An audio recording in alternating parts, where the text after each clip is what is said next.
Lila loved books more than anything.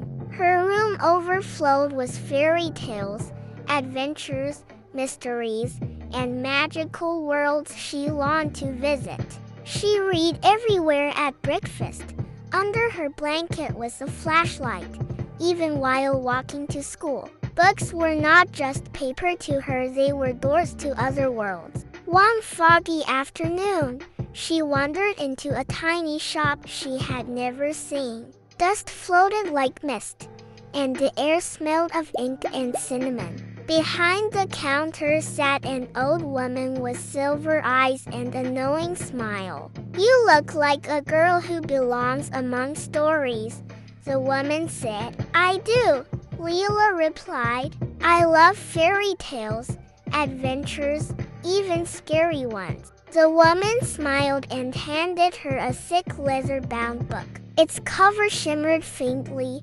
alive with gold letters. "The book of all stories. This book chooses its reader," the woman whispered. Lila laughed nervously. "It's beautiful." "How much?" "Only a promise," said the woman. "Finish what you start." Lila did not believe her. At home, she placed it on her desk. For a moment, nothing happened. Then the golden letters shimmered. When she opened the book, the words glowed, then lifted off the page, swirling around her room like tiny fireflies. Heart pounding, she slammed it shut. The glow vanished. She told herself it was her imagination. But at midnight, curiosity won. Trembling, she opened the book again. The letters rose, spinning, glowing brighter. The air felt thick with magic.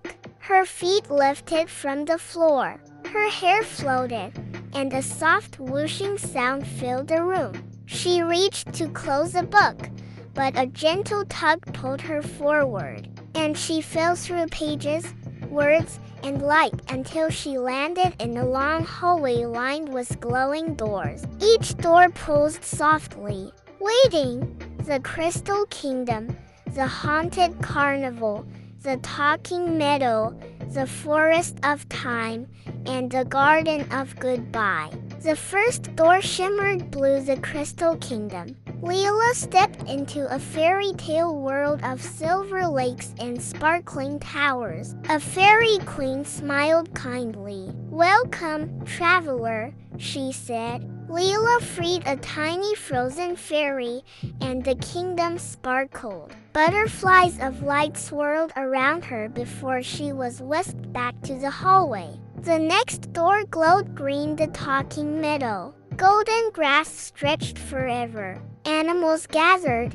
A fox in a waistcoat told riddles. A turtle shared stories of courage, and a bluebird sang her name. Lila laughed, listening until the wind pulled her toward the next door. This one was black, the House of Whispers. Cold air brushed her face. Whispers called, "Lila, Lila, stay." She gripped her candle, shaking. "You are just a story," she whispered. Slowly, the shadows faded, leaving silence. She shivered but stepped back into the hallway.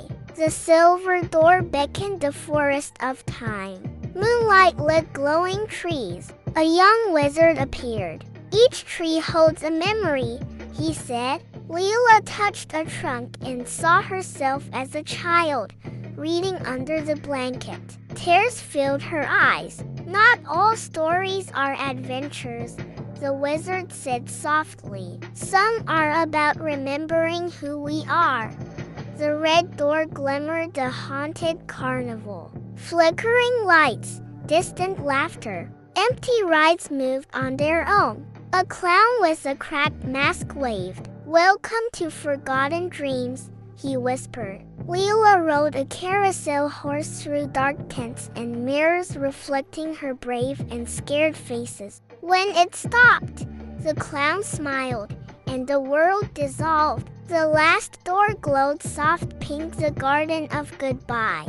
A quiet garden of glowing flowers whispered names. Each bloom carried a lost memory. Lila sat among them, thinking of her family and stories, feeling joy and sadness. Every ending has meaning, a gentle voice said. She smiled through tears. Lights swirled around her. The doors, the hall, even the stories dissolved. She opened her eyes and found herself back in her room. The book lay open, glowing faintly. Beside it rested a single crystal petal. She hugged the book, heart racing. I will never look at stories the same way again, she whispered. Somewhere deep inside the book of all stories, the faint sound of pages turning called her name, waiting for her to return. So kids, do you like this story?